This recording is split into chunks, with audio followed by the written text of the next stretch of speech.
Hey everyone, welcome to today's webinar for SignTracker. I am Joe Arenella with Tavo, and I am also the founder of SignTracker. Today you are here to learn to unleash the full potential of your sign shop using SignTracker. And I always say, you know,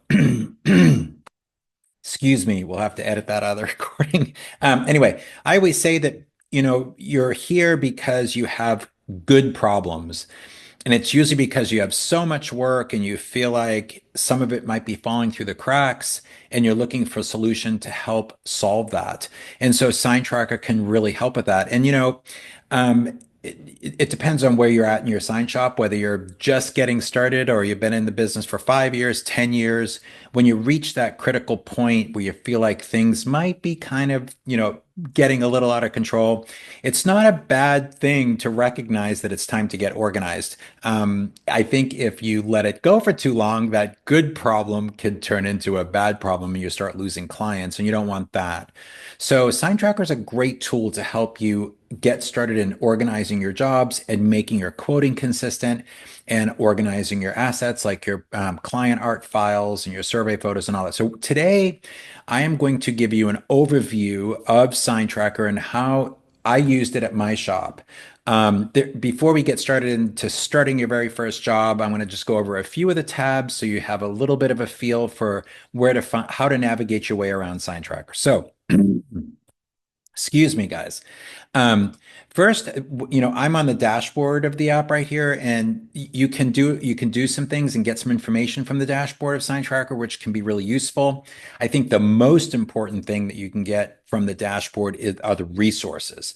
So we have put together a help center, so you can go there and find guides to getting started with SignTracker, how to set up your account. There's links to training videos. So those are shorter videos that are organized by playlists. So you can do things like set up your employees or, set up some of your items for quoting. And we'll, of course, touch a little bit on that today as well. There's full length recorded webinars there. So things that I might be covering today, if you feel like you're not taking notes fast enough, don't worry. We're also recording this too. So we'll make sure you get a copy of it. But if you click that link, recorded webinars, you'll find this webinar there, but you'll also find a few other ones that I've done in the past. It covers a lot of the same information. We have a SignTracker Facebook group.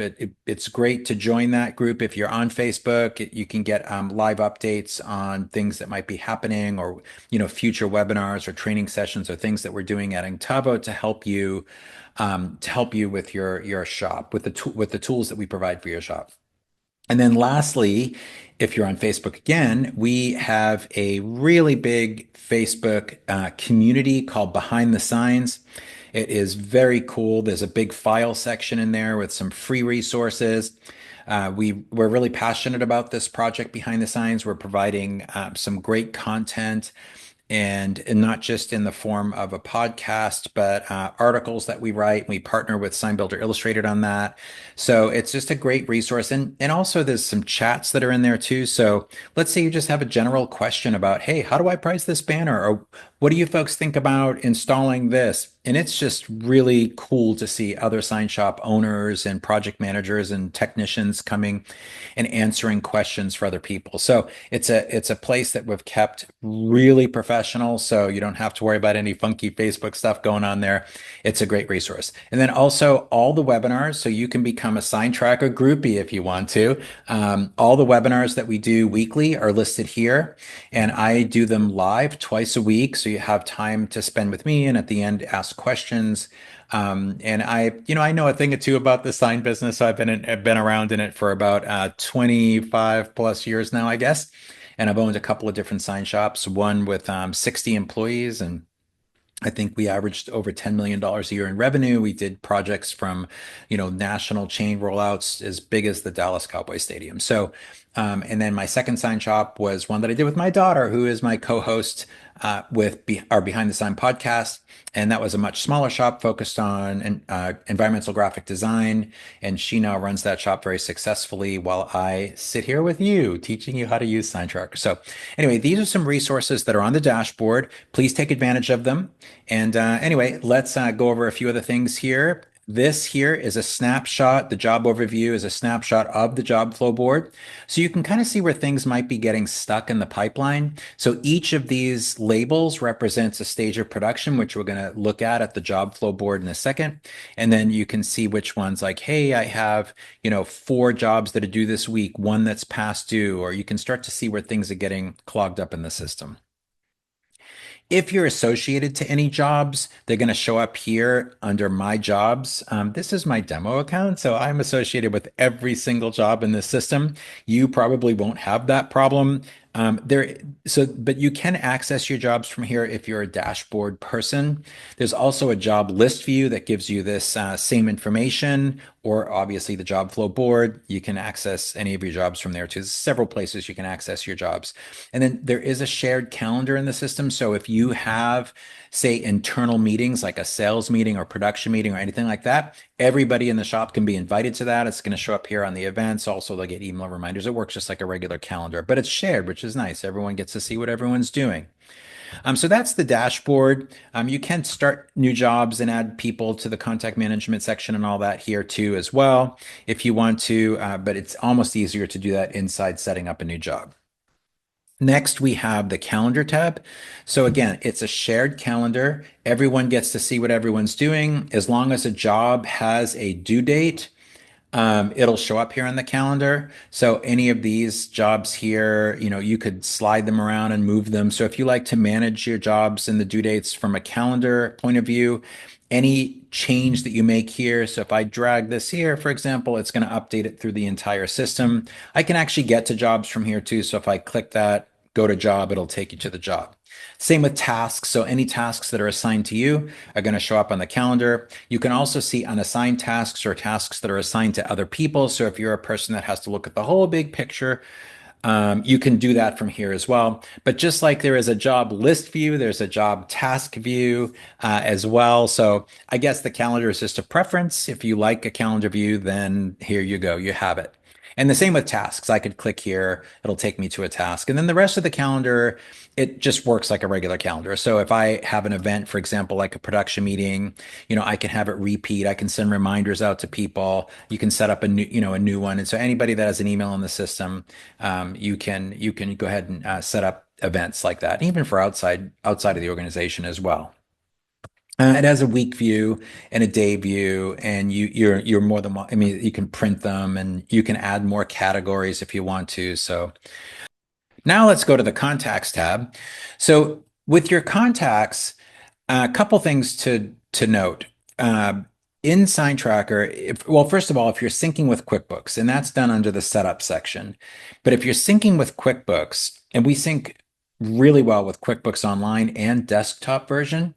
I'm a big fan of the online version myself because it's a little bit more seamless the way it works. Now, if you are syncing with QuickBooks desktop version, no problem whatsoever. You just have to download a little web connector. There's some instructions and a little video on how to do that in the setup section under admin. You will see it. And just have to make sure that that web connector sits on the same machine that your QuickBooks database sits on, and then it syncs seamlessly. But once you do your initial syncing, and I highly recommend you do that sooner rather than later, even if you're in a trial, it's really good to do the initial syncing with QuickBooks because all your contacts, your tax items, and your sales categories are going to come over from QuickBooks to SignTracker. And then from there, you can just manage everything in SignTracker. And look, if for some god awful reason that SignTracker doesn't work out for you, don't worry. It's not going to hurt your QuickBooks account. I know people get really nervous about integrating with their accounting software, but SignTracker really only pushes information over to QuickBooks when you sell a deal. So we'll talk a little bit more about that when we get to the jobs.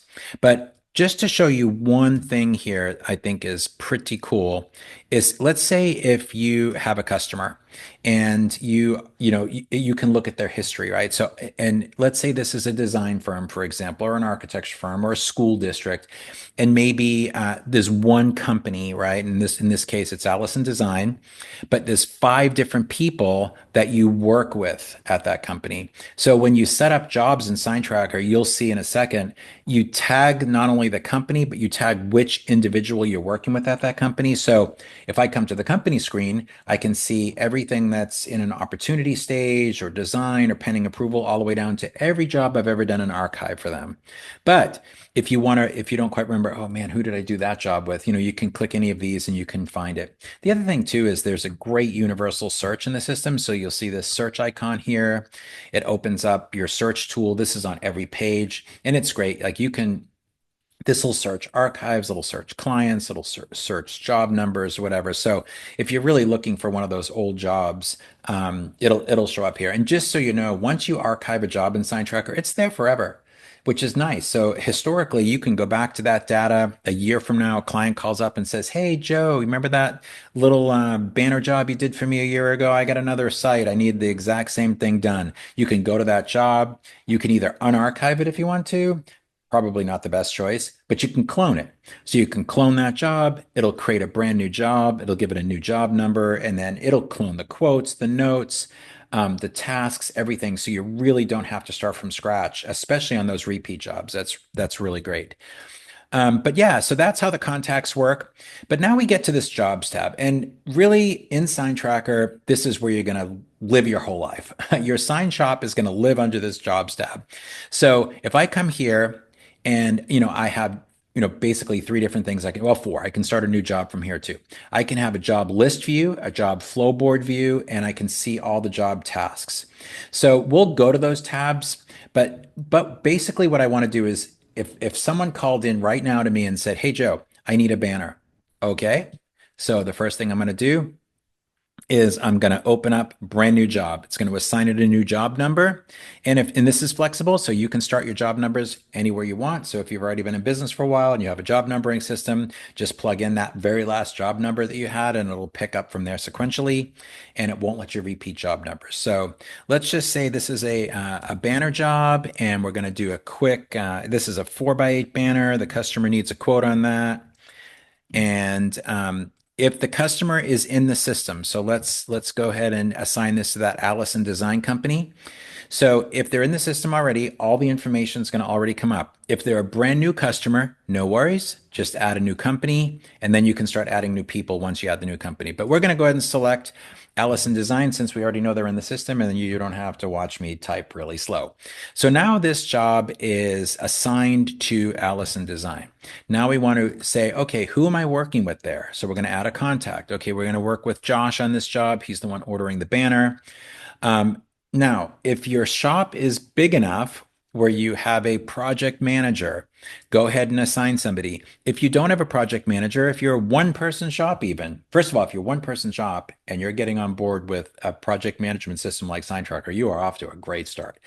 But let's say you are a one or two person shop. If you're the owner, at least tag yourself as the sales rep. It's important because once you sell a deal and this contract for the banner is approved, the customer says, "Yeah, the quote looks good. Go ahead and do it."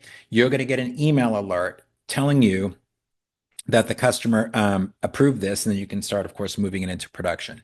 If you know a due date at this point, go ahead and assign it, a due date. If you don't, it's fine. If you're just going to give them a quick price or whatever, you can leave that blank. You can always assign a due date once the customer approves it.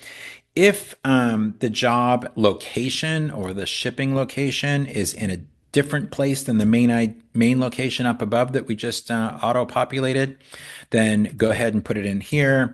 If it is not, which most times it'll be the same location probably, then you can just leave it blank.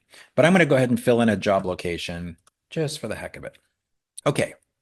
Now, what we've done is we have created I like to think of this as an electronic job folder. So in here is where you're going to do everything to this job. You're going to create tasks against the jobs, notes, attachments, contracts, and we will go through those. But now you've created the job. So where does this job land? Well, let's go to the job flow boards. I'm going to just close this for a second. We'll come right back to it. That job has landed in the first spot in the first column of your job flow board. So welcome to Brain Central of your shop. This is where you're going to just have control over everything you do. If you've never used a Kanban board or a Trello board or whatever you want to call these, we call ours job flow board. Basically, it is job cards that are organized and prioritized based on um, resources, right? Or what's most important to you. So as now this is a brand new job, it's in the opportunity column and it's not sold yet. It's just there. We at our shop, by the way, I don't want to get you sideways when I call everything a job, because even though technically it's not a sold job yet, at our shop, we just called everything a job. If it was pre-sold, it was a job. If it was in pre-production, it was sold and approved, but we haven't started making it yet, it's a job. I mean, everything was a job. And if for some reason you lost it, it's okay. Well, that's not okay. You don't want to lose jobs. But if you did lose the job, you just archive it. So I could open this up, I can slide it to archive.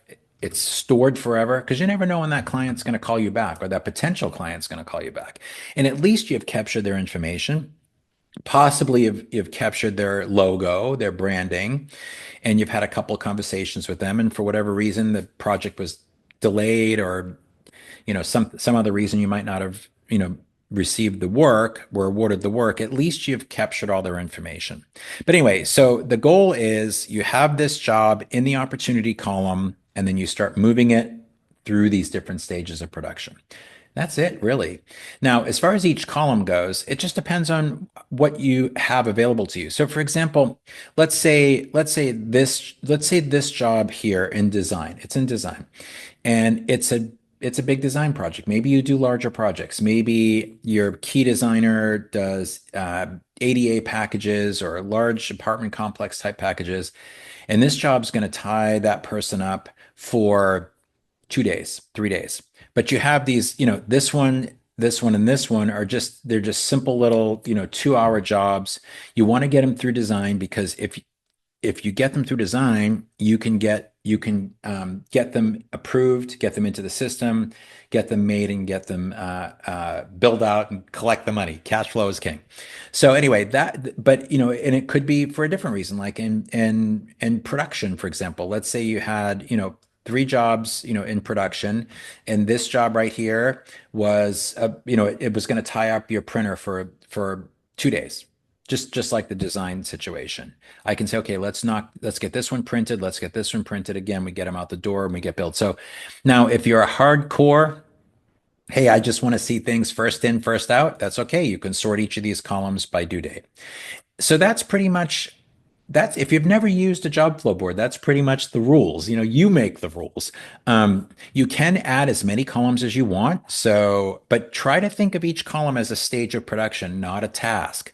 But I can insert a column after. I can name it anything I want.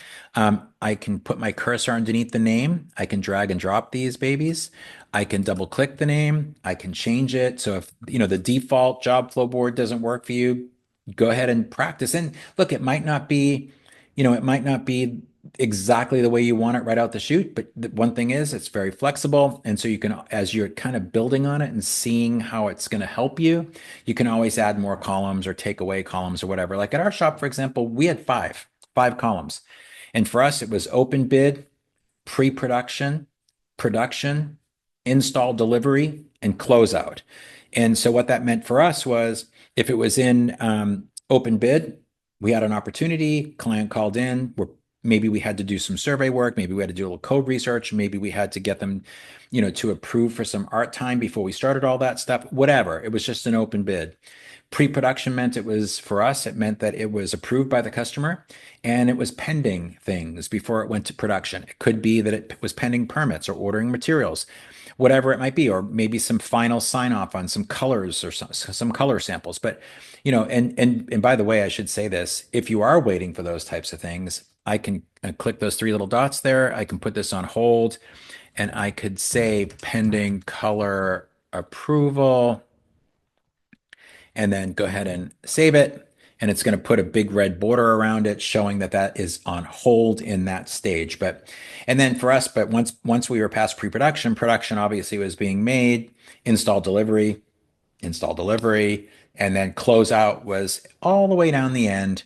And that usually meant that the job was completed. All the tasks inside the job were completed except for the one, collect the final balance. We knew the customer was happy, received the product. And it just depends on the kind of shop you have. You might not let anything go out the door unless it's paid in full up front. Completely understand. My shop was, we did a lot of larger projects. So it was either on a deposit, sometimes net 15, sometimes net 30.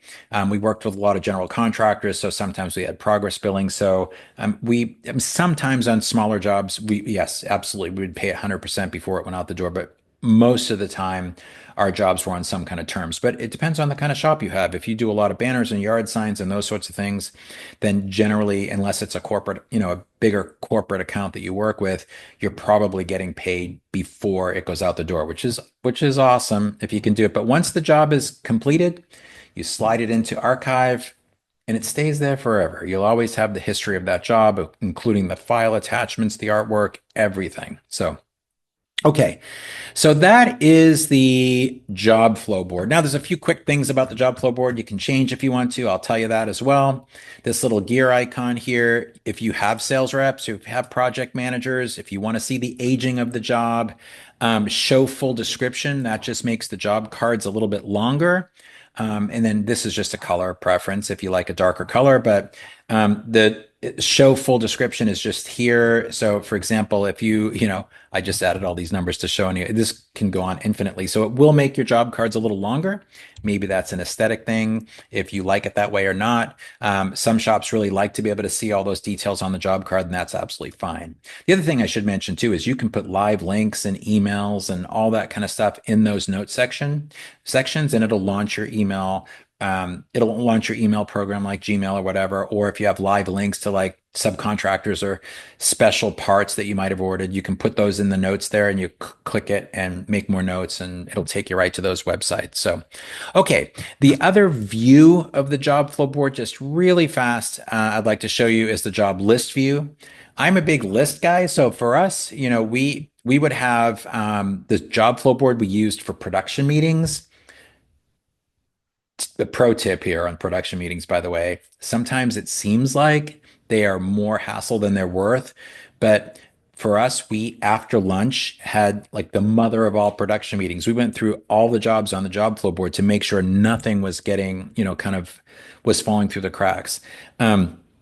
And so, that worked really well for us. It took a couple of hours to go through, but it gave us Monday morning to get everything flowing for the week. Then we had a really big production meeting on Monday afternoons, gave us a few hours at the end of the day to wrap up, whatever we needed to wrap up. Then we would go Tuesday, Wednesday, and then Thursday morning about 10 o'clock, right after coffee time. Everyone was awake, everything was kind of started.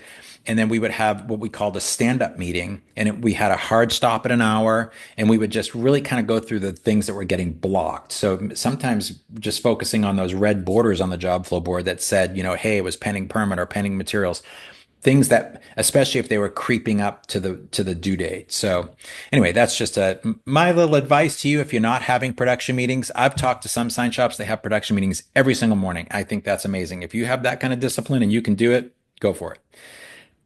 But the job list is pretty much the same information that you're going to find on the job flow board. It's just in a list view. So like I was saying, for production meetings, or if you're a lot of shops put the job flow board up on with the big screen in the shop, it kind of creates a sense of what's coming down the pipeline. People can see that. But if you're sitting in front of your computer working on one job after another, and you just have a lot to deal with in the course of a day, I think the job list view is great. So I used it a lot because I'm a list guy, because each of these columns are sortable. So let's say I just wanted to, sort out all my opportunities. Okay, great. Look, I get 15 jobs and opportunities. What the heck is going on with them? I need to call some of these folks and figure out if these deals are either going to A, work, or if they're not going to work right from here, I can just go ahead and archive them. If for some reason we didn't get the job, I can move it to archive right from here.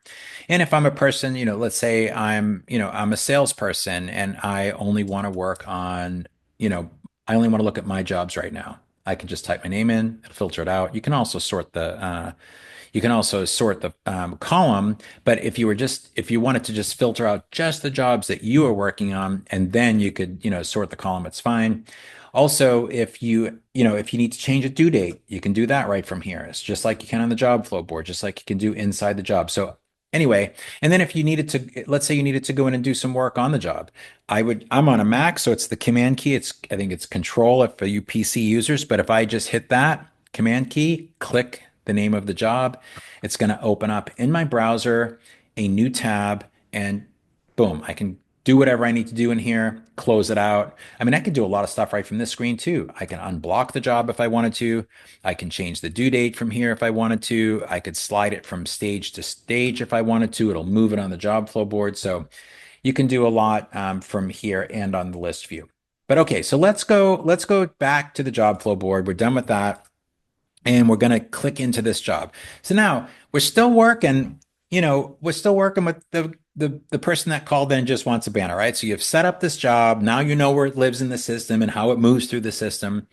But let's just say, let's get back to the basics. The phone rings, you pick it up, you take the person's information.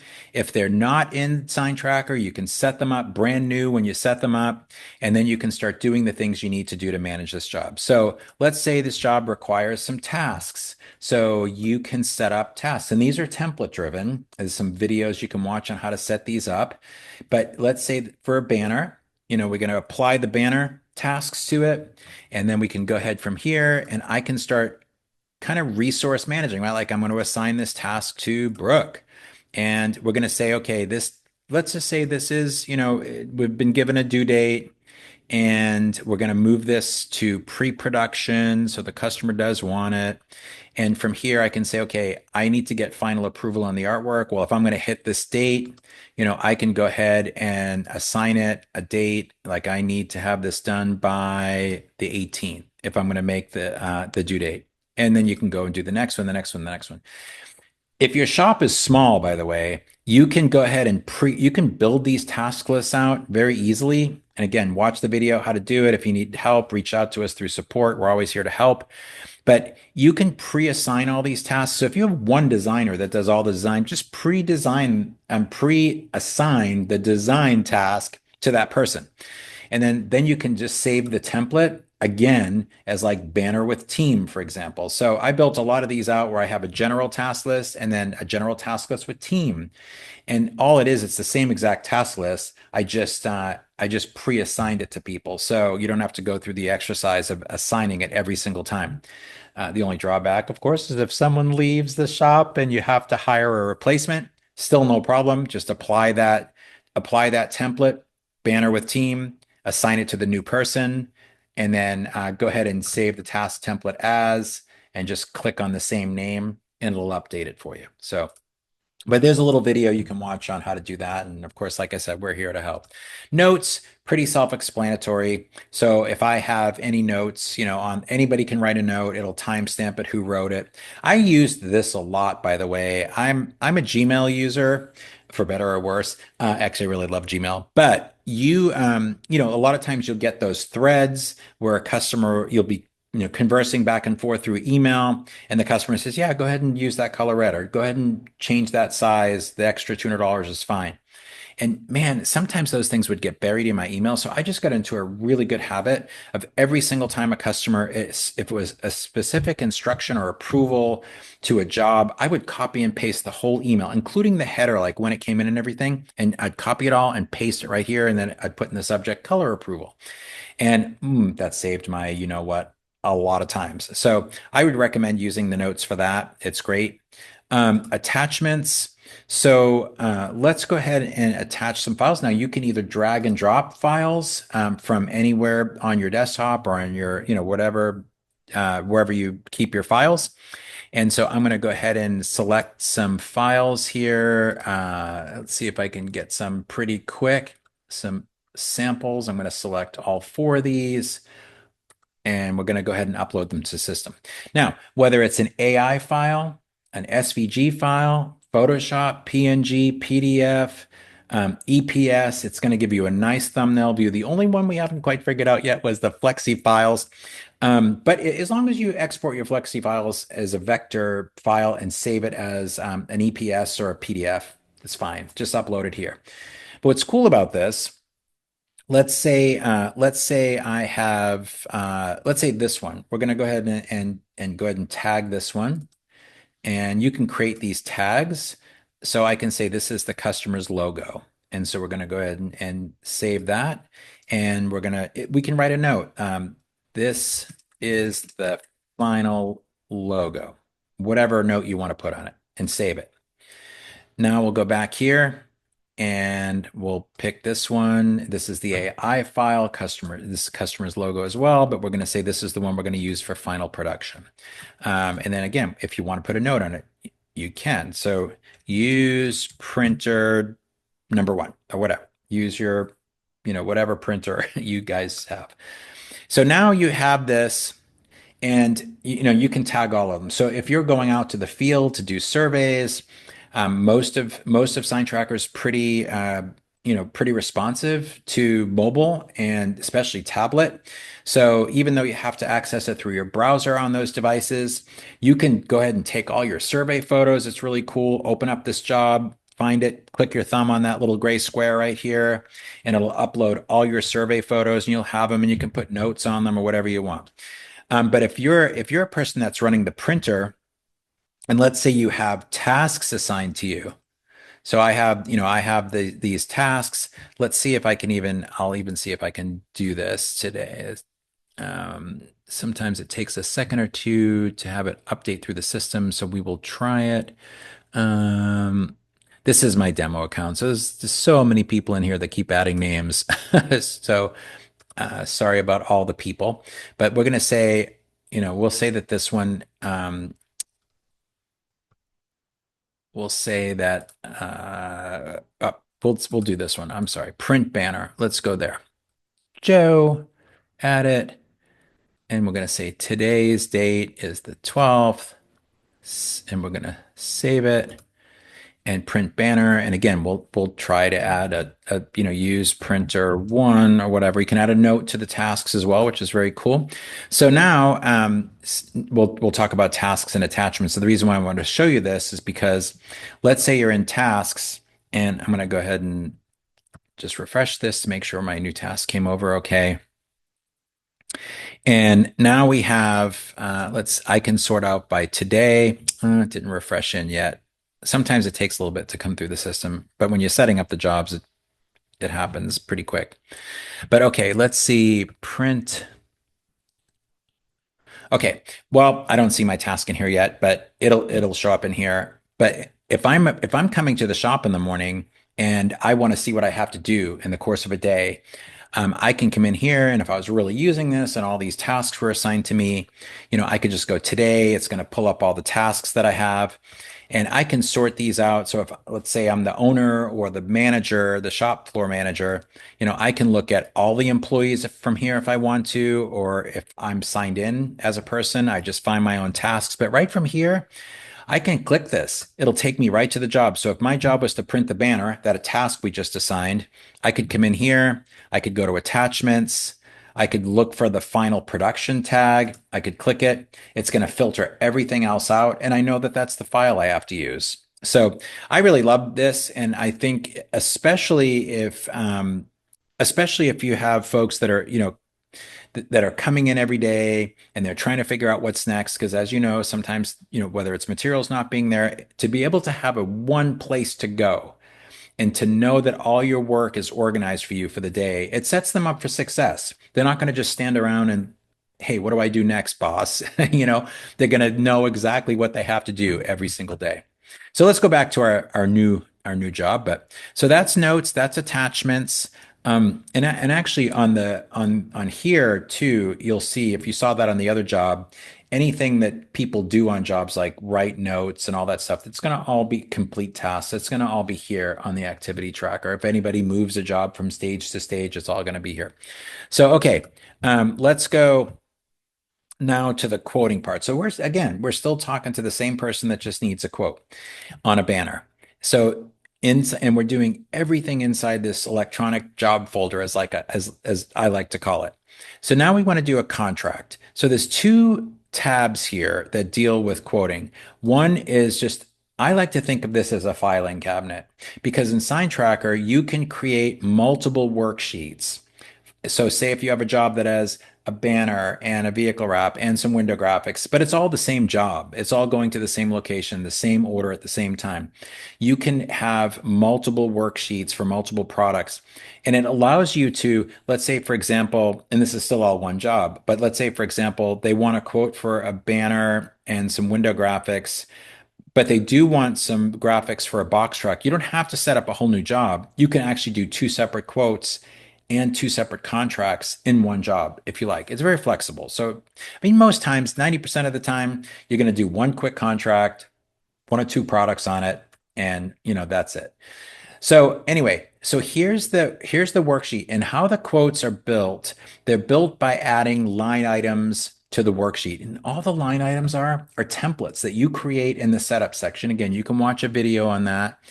You can also come to one of our quoting setup webinars that we do, but there's a really couple of really good videos in that show you how to do this. But really in the setup section, you build these templates based on any kind of products you do. So if you do ADA sign packages or banners or channel letters or vehicle wraps or box trucks or t-shirts or cut lawns or just service work, you can build these templates. You can even build very client specific templates. So if you have real estate agents, matter of fact, I think here in our drop down menu somewhere, there's a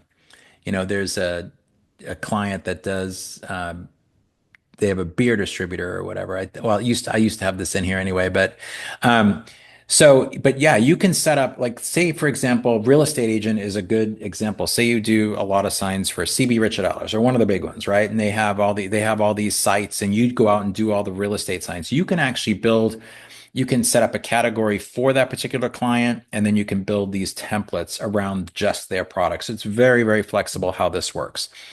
Okay, but let's say banners. You want to do a banner for a customer and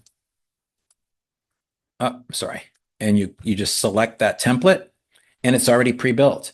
You already have all the materials, you already have all the labor. And what's cool about SignTracker is each of these inside these quote templates, you basically have um, a material section, and then you can choose which thing you want to show up in these drop down menus. We're going to say materials, but you can have a separate markup for that.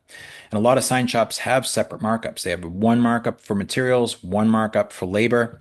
So you can kind of you can start organizing how the quotes are broken down. And then you can also see what your margin is on each of these projects. But anyway, this is already pre-built out. So you can come down here if you have a salesperson, you have commissions. If you don't have a salesperson, but let's say you were doing, it was a rush order and you wanted to add, you know, $10 to it, you can, or you can add a percentage.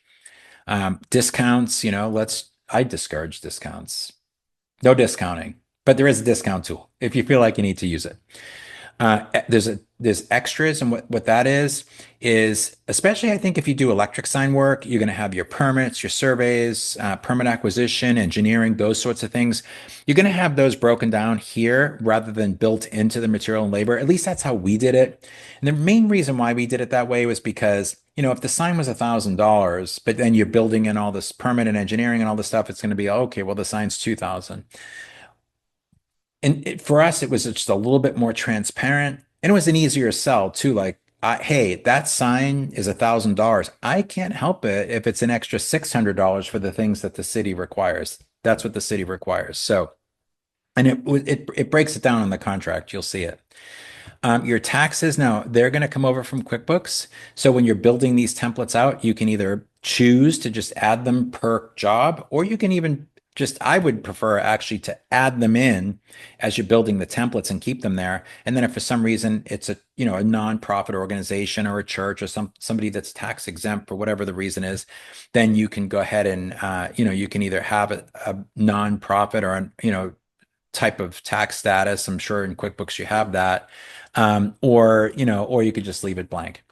When you're building these templates out, of course, you're already going to have a nice description of the sign, what it is. You don't have to retype it every time, or at least if you do need to change it a little bit, it's minimal. You're already going to have it named, and then I can save it, and it's going to add a line item to the worksheet.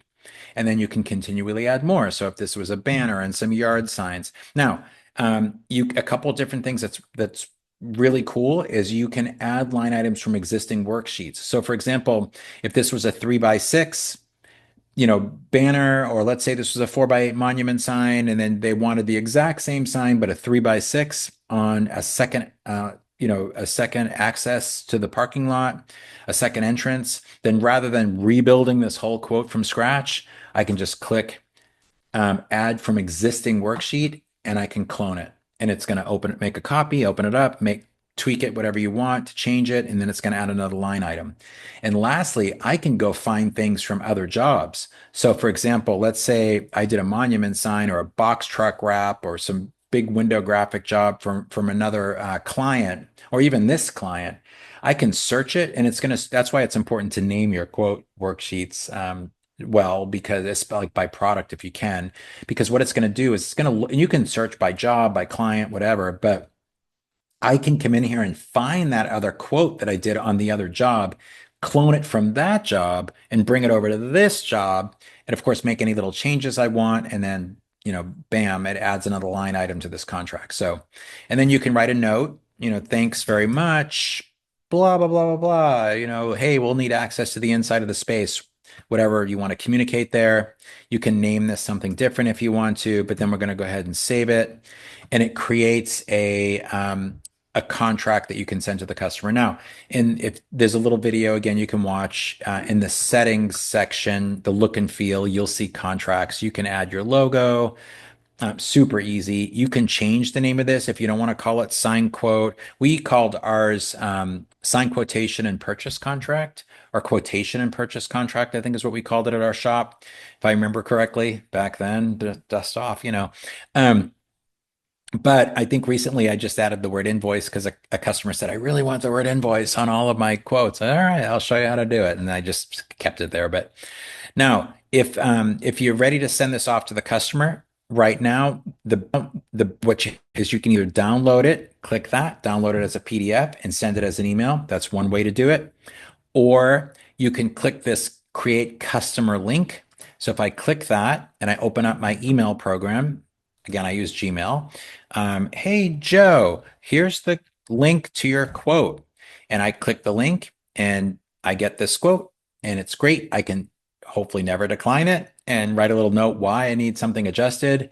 Or I can go ahead and adopt this little signature thing here, little signature tool, and I click it and it's been approved. Now, if you tagged yourself as the project manager or the sales rep, both, whatever, or whoever those two people that were tagged when you initially set up the job, you're going to get an email that says, hey, Joe just signed off on this deal. And then from there, you can move it into production. What's kind of cool is you'll get the email. I'm going to go ahead and click out and click right back in. When you do it over email, really over email, it forces it to do it. But now it's approved. So from here, I can move it right into production from here. Again, I can change the due date from here if I need to. The other thing is, if you are syncing with QuickBooks, there's going to be a little blue button here that says generate invoice. If you click that, it's going to send all this information just like this over to QuickBooks and then generate an invoice that matches it. And that's taxes, whatever, it'll match everything. And then you do all your accounting and your receivables and all that work. You continue to do that out of QuickBooks. Now, if the customer is not in QuickBooks yet, after you've done your initial syncing and all your customers from QuickBooks come over to SignTracker, you don't have to really ever go back to QuickBooks to enter in customers, because SignTracker is going to look for this customer. And if SignTracker does not find this customer, it will set it up automatically in QuickBooks for you. And then it will generate the invoice. So then from there, you can do your billing. So anyway, there are a couple other bells and whistles in SignTracker I'd like to show you before we wrap up here today. There are a ton of forms. And the only thing I can say is just, go through each of these. These were all the forms that we used at our sign shop. So if you go out in the field and do surveys, for example, I can click this and it'll open it in my browser. I could either download it, I can print it. Now, if you are going to fill it out in your browser, I will say there's one thing to make sure you do. I use Chrome, and I'm sure the other browsers are the same. There's extensions. So in Chrome, you just have to add the Adobe Acrobat extension. It is free. Go ahead and add it. And it's really cool. It works. It's good for other things on the browser too. But now if I'm using a tablet, for example, and I'm out in the field doing a survey, I can go ahead and put my measurements in here, and I can write any notes I want. I can choose whatever I need to, what kind of face it is, and then what I do is when I'm done with that, I just go ahead and submit it, and it sends it over to the job. So now it's done.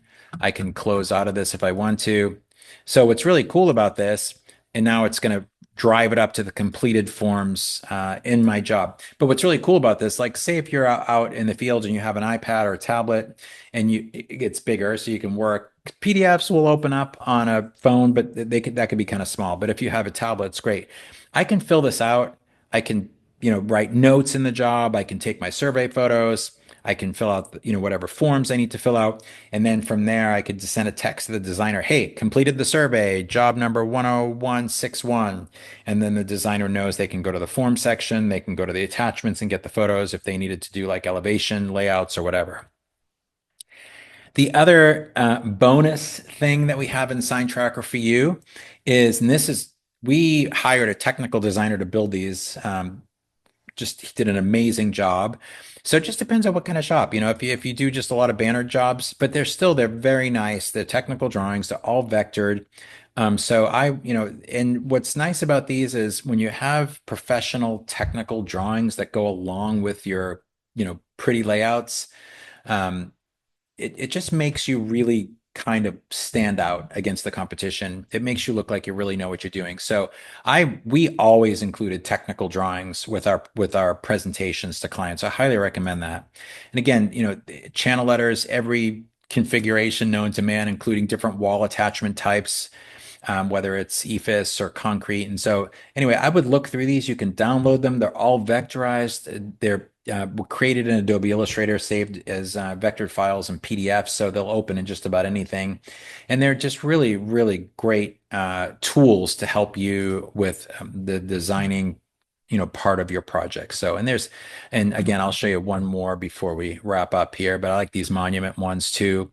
So you have the initial one, and then you have the cross cuts and the concrete and all that. So in any case, that is your overview for today with SignTracker. And there's more. There's some simple reports, and of course, there's the setup section and all that. But I think I've kept you long enough today. I wanted to give you an idea of how to manage your jobs in the system. And look, Rome wasn't built in a day, right? I always recommend, because sometimes I've had some sign shops that I've talked to that's like, oh man, I got to set up. I have 10,000 parts that I've used over the years. I got to get them all set up in the items before I can roll out the quoting. Or, I have to get 10 years worth of history loaded in this thing before. You don't have to do any of that. I would recommend adding your logo, adding your company information, and then start managing your jobs. Get your job flow board tweaked out the way you want it. Go ahead, and if the columns look good, again, you can drag and drop these. You can double click to change the names. You can add more columns. Just get your job flow board set up the way you want it. Get your basic company information in there. Get a few employees set up in there. And when a customer calls in, go ahead and set that first job up, and then watch it move through the system. Get another job, and then get your folks that are managing jobs in the shop on board using this. And sometimes I hear folks say, I just couldn't get everyone in the shop to use it or buy into it. It's part of the job. In the end, people that keep their jobs organized are going to be more successful at doing their jobs, and they're going to have happier clients. So I highly recommend, make this a policy and use this to manage your shop. So anyway, I appreciate all of you spending time with me today. We'll wrap up here in a we can stay on afterwards if anybody has any questions, but I'm going to go ahead and end recording now. And thank you so much, everyone, for spending time with me here at SignTracker. And again, you can learn more about us at sign-tracker.com. You can, if you're not in a trial yet, just click that free trial button. It's 14 days free. You don't have to enter a credit card or anything like that. If you want to learn about some of our other products, go to inktavo.com. My personal favorite is Graphics Flow. I love it. Inksoft's really cool too. But anyway, thank you again for spending time with me today. Have a great afternoon. Bye. Thanks so much for checking out SignTracker, and be sure to like us on Facebook and follow us on YouTube.